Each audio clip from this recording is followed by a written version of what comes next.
Let's jump straight into it with commentator Jason Morrison and the Australian's National Affairs editor Joe Kelly. Gentlemen, thanks for joining me.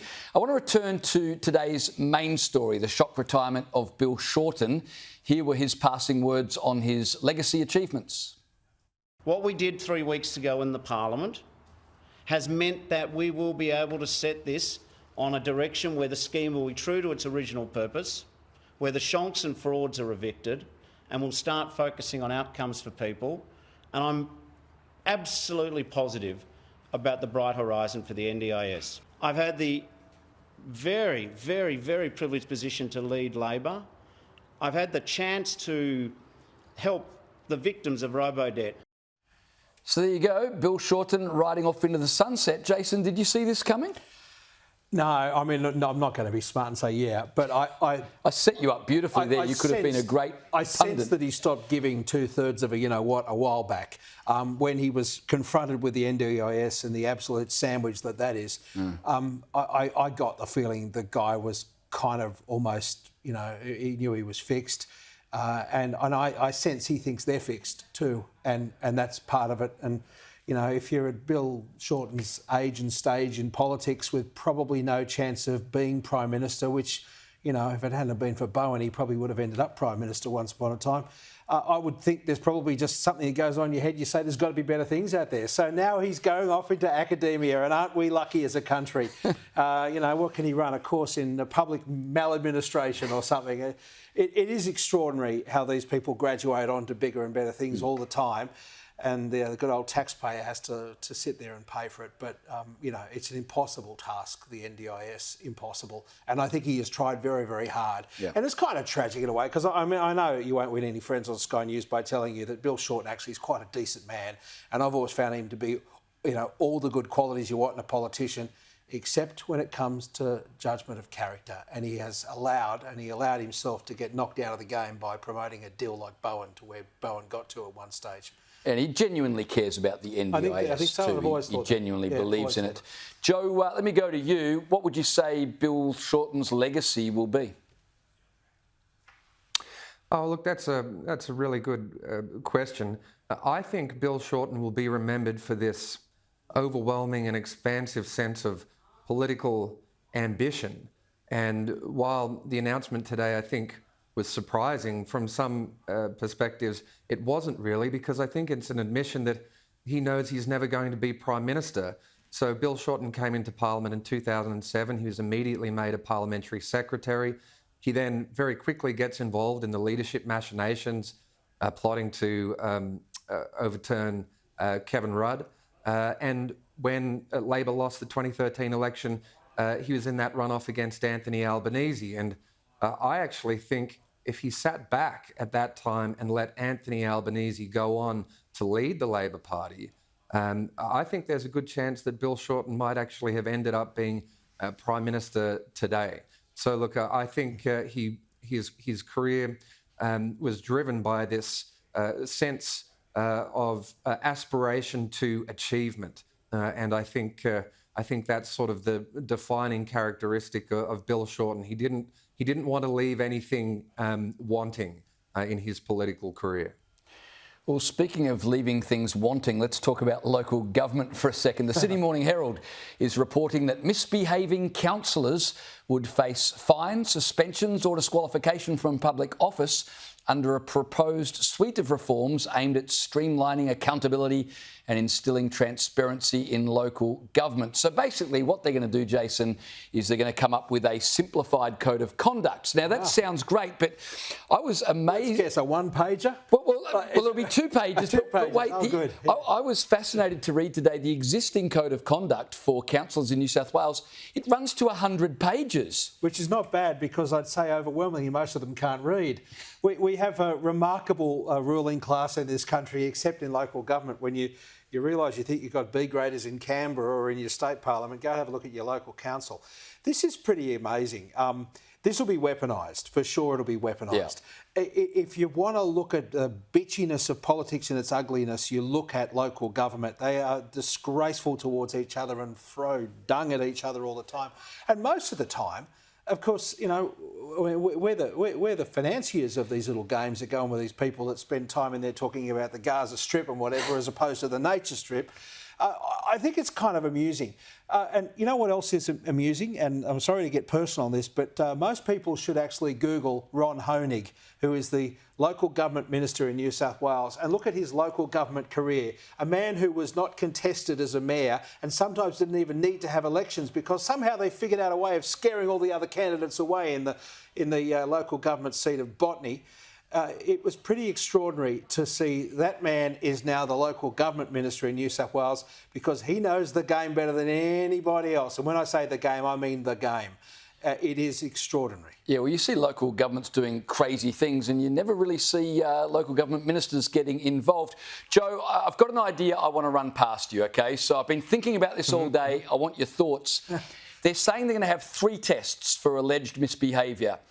Conduct unbecoming, conduct that brings the council into disrepute, and conduct that is outside the norms that's expected. But I want to add 3 more code of conduct violations. Give me your thoughts. Trying to rewrite Australian history, taking positions on foreign affairs, and flying flags other than the Australian flag. They should be code of conduct breaches as well. What do you say? Oh, look, I totally agree. I think local government's very important. I think one of the shames is that it often gets left out of the debate, but local government is responsible for steering local communities. Roads, rates and rubbish. It's important that we have good people on local councils making these decisions, and a lot of the time I think it sometimes falls through the cracks. But one of the, I think, disturbing things is that there's this tendency to focus on things other than the bread and butter issues. So things like the date of Australia Day, things like what's going on in the Middle East in relation to Israel, in relation to Gaza. So, I don't think that should be the core business of local government. And I think it's a shame that too often we hear local government straying into these diversions when their job is critically important for the basic efficient functioning of our societies and for individual people. Well, while we're talking about local government, it's a perfect segue into artificial intelligence. Joe, you reported today that Labor is immediately introducing voluntary AI safeguards as it looks at some different measures to mitigate the risks that come when using AI. Just quickly, what are the big risks for consumers now that so many businesses are using AI? And how would a voluntary code, as suggested by the government, mitigate those risks? Well, look, I think the main thing, firstly, is that this is a voluntary code. So they've done another report. That will go out for consultation for at least another 4 weeks. And then the government will have to consider the regulatory response. So this is a very complicated issue. AI will affect all levels of our society and our economy, and it's going to require a pretty comprehensive regulatory response. So they're looking at whether there'll be a standalone AI Act or whether you have some sort of other approach to individual legislation where you're adapting individual regulations to adjust for this new revolution. But none of that's happening at the moment. There is a voluntary code of conduct that's being introduced. So I think the issue is that Ed Husic needs to get his skates on, and we should have a plan. And I think it would be ideal if that plan was presented this side of the election. Yeah, whenever they talk about, governments wanting to protect us from AI, all I can think of is the Biden administration appointing Kamala Harris to protect humanity from AI. God help us. I'll go a step further. Karen. Karen. Yeah, good call. Yeah, that'll be the the boss of the AI world, and God help Australia. There'll be levers being pulled everywhere about it. It's amazing how they want to get involved in everything, but about 5 years too late. Yeah. All right, let's go to the UK, where the BBC are saying that 500 staff will lose their jobs over the next 2 years to help them with their bottom line. But it's not all bad news for the BBC. They can't afford to pay 500 staff who they're letting go, but they can afford to spend £800 million a year on diversity programs, the stuff that really matters. £80 million a year. Sorry, did we say BBC or ABC? Because this sounds remarkable. It's just like you got the currencies. Oh, it's the same all over the world with national broadcasters. Yeah. Joe, correct me if I'm wrong, but is the BBC eventually firing staff and just replacing them with newer, woker DEI hires instead? Well, look, we had a similar thing that happened at the ABC when they got rid of Andrew Probyn and replaced him with, digital producers. I think one of the issues for mainstream media organisations today is that we do have to do more with less. There are more people tuning out of mainstream media, looking at other sources of media. But public broadcasters, compared at least to the private sector, are in a relatively luxurious position. And you'd think that if there are going to be cuts, if they're going to lay people off and journalists are going to be out of work, you'd at least think that they're managing their budgets effectively and not wasting it on diversity programs. So those are my thoughts on that. Well, their diversity programs, Jason, are very important to them because they want 25% of all their staff to either be ethnic, disabled, or from a lower socio-economic part of town. Is that a good plan for building a news organisation? Well, look, I can only relate the Australian experience. The removal of the, pale, stale and males out of the ABC, they did plenty of that, and they moved a lot of people on, and all that's happened is the organisation has gone to the shit. And the whole problem, I think, with the ABC at the moment is it's got too many people. I mean, it might have a lot of diversity, but it doesn't have a lot of integrity.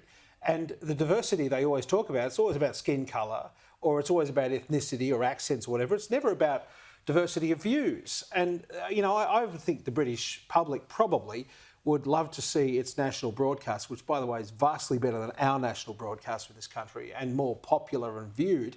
But I think they'd like to see it diverse in its attitude as opposed to just looking at things, because things are a little deeper than skin deep. And it's quite amusing to watch what we know doesn't work in Australia now go on in other parts of the world. And, God help the BBC, because it actually kind of matters to the world, the BBC, and it's tragic in a way that they're going to screw that one up too. Yeah, it does. Jason and Joe, thanks for joining me tonight. Appreciate your time.